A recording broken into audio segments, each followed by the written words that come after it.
my great pleasure to introduce a very special person who's our speaker today, Lord David Puttnam, a man who believes in eternity.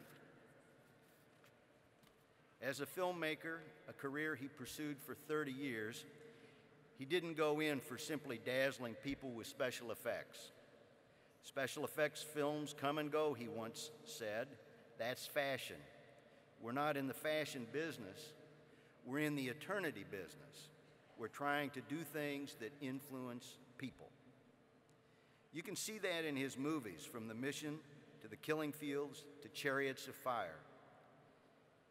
He has a record of many awards for his movies, including 10 Oscars, 25 BAFTAs, and a Golden Palm from Cannes.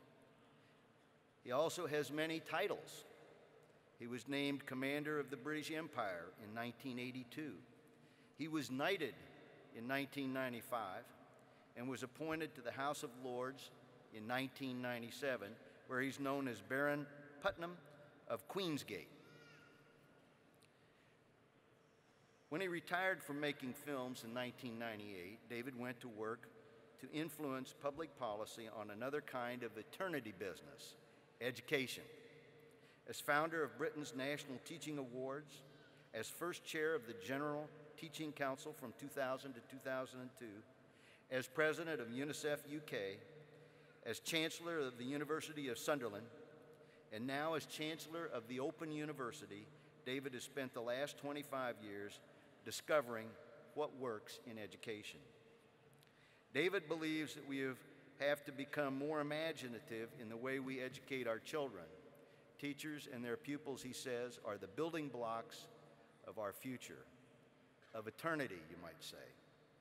And the way to do that, he believes, is to embrace technology in the schools. Not just pay lip service to technology, but really put it to work in the schools.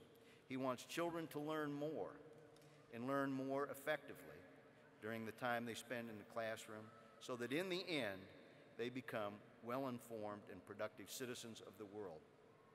I admire David's work and his accomplishments. Please join me in welcoming him.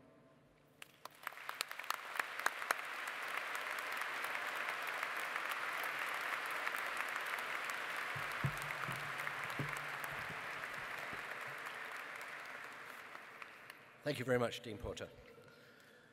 I hope it goes without saying what an enormous honor it is to have been asked to cross the Atlantic to deliver an address at this really very remarkable institution. As someone who's been attending and participating in ceremonies such as this for over 30 years, I never cease to be moved at the privilege of sharing one of the most significant and joyous days of your life, and not just of your lives, but of the lives of all your loved ones who supported, and in many cases sacrificed a great deal to make your academic journey possible. Now, some of you may feel it strange and even a little irritating that your moment of celebration is being interrupted by an elderly man with a grey beard who speaks with an odd accent. Now, the accent and the beard have been with me for a long time, but I wasn't always elderly. The day I first came to this country, in August 1963, was in many respects the most exciting day of my life. I was 22 years old, and my whole life, like yours, stretched out ahead of me. I'd been born in London, what was termed a Blitz baby. That's to say, bombs were raining down on the city for the first 4 years of my life.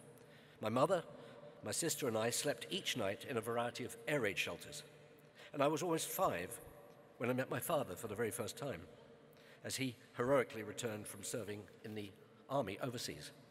Now, I only mention this by way of explaining that for any child growing up in fairly dismal post-war Britain, the United States was the source of all of our future hopes and dreams. And I wasn't disappointed. Those first few weeks formed an indelible impression upon me. It was almost as if I were coming home. And in a cultural sense, I was, because the movies and the music that have formed the soundtrack of my life originated in what I perceived to be this land of amazing opportunity. So much so that today I still have to describe myself as spiritually, at least, an Irish Anglo-American. The country I arrived in 1963, felt very young. And as if to prove it, there was this equally young and exciting president, John F. Kennedy, who just faced down the Russians over the Cuban Missile Crisis and was touring Europe talking about change and the future in a political language that my generation could excitedly understand and respond to. 3 months later, he was dead, and I was devastated. In a sense, almost 50 years later, I'm still devastated. The roller coaster ride of the 60s followed, combining the euphoria of a cultural revolution with the catastrophe of Vietnam and the deaths of those other two pillars of hope, Martin Luther King and Robert Kennedy. So I stand here before you today very, very conscious of being, like your parents, or in some cases your grandparents, one of Kennedy's children. Well, in the intervening years, what have I learned? This may or may not surprise you, but the overwhelming lesson has been the importance of retaining your dreams and the power of hope and resilience, the type of hope and resilience that make those dreams possible. On November the 22nd, 1963, I sincerely thought the world, certainly the world as I believed it could and should be, had come to an abrupt end. And no sooner had I dragged myself back into a renewed state of belief than the assassination of another Kennedy, together with that of Dr. King, flung us back into the abyss. Soon afterwards came Watergate, and for many in my generation, all remaining trust in the political system began to evaporate. Coming off the depression of the 1930s, John Steinbeck, one of this country's great literary heroes, must have felt much the same when he sat down to write his monumental work, The Grapes of Wrath. And yet within it, you find an extraordinary passage, one which I'd like to share with you. He said, "This you may say of man. When theories change and crash, when schools, philosophies, when narrow, dark alleys of thought, national, religious, economic, grow and disintegrate, man reaches, stumbles forward, painfully, mistakenly sometimes, but having stepped forward, he may slip back, but only half a step, never the full step." Now, I think John Steinbeck was right. We do just keep coming forward, even if it is only a half step, constantly overcoming obstacles and somehow finding it within ourselves to not simply cope, but to advance scientifically, technologically, even ethically, towards a better understanding of the deficiencies of unrestricted material growth. Now, crucial to this understanding is your own chosen field, that of education. My own countryman, the scientist and novelist H.G. Wells, was probably more right than he could have imagined when almost 100 years ago he predicted that the future of civilization would be a race, as he then put it, between education and catastrophe. But he went on to say this: "Let us learn that truth and spread it as far and as wide as our circumstances allow." Well, my circumstances today extend only as far as you, the audience, among whom are the future, not of just of this great country, but in a sense of civilization itself. No pressure, you understand. But this comes from someone deeply conscious that this world and the very tough challenges we've handed you will be no place for the faint-hearted. As educators, you're being asked to do something that's not been required of any generation of teachers in human history. You're being called upon to perform something quite close to a miracle, because never before have we sought to develop the intelligence, the competence, the agile survival skills that will allow a new generation to emerge, fully equipped, into a world of competition and complexity, the like of which we can at present only quite dimly imagine.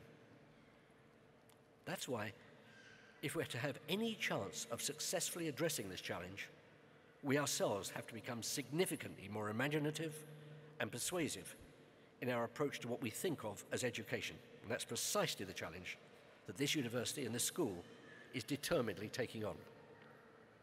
Now, most, if not all of you, will have your own favorite book. Mine is The 7 Pillars of Wisdom by T.E. Lawrence. Some of you will know that as the book upon which the movie Lawrence of Arabia was based. It's a great film, but the book is more complex and even more interesting. In 1926, looking back on the broken dreams and broken promises that followed the Allied victory in World War I, Lawrence wrote this: "The moral freshness of the world to be intoxicated us. We were wrought up in ideas to be fought for, yet when we achieved, and the new world dawned, the old men came out and took our victory to remake it in the likeness of the former world they knew. And here's where this circle closes. Time and again in my own lifetime, the old men have reappeared to snatch our victories and remake the world as they prefer it. And unsurprisingly, time and again, I've found myself tempted to throw in the towel and give in to them. But something nags away and keeps stopping me. From somewhere comes the resilience to carry on. Maybe it's because I'm able to conjure up a clear memory of the beginning of my own journey. Those nightly bombing raids in early 1941, a prelude to what at the time appeared an inevitable Nazi victory. JFK being snatched away at a ridiculously early age, as was his brother, along with Dr. Luther King. But there are obligations attached to being my father's son, just as there are to being one of Kennedy's children. And as such, I've no right to betray them by simply shrugging and joining the powers of darkness, however you wish to interpret them.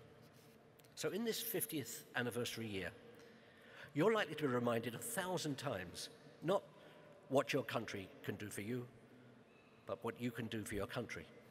Now, many of you will hopefully come to the conclusion that you too are Kennedy's children, and that in this deeply interconnected era, that challenge extends well beyond what you can do for your country, but to the service that you can offer to the whole of humanity. It only remains for me in warmly congratulating you on your achievements in graduating from this incredible institution to wish you all the luck in the world in making your own and the dreams of many, many thousands of other young people come true. Thank you for listening to me.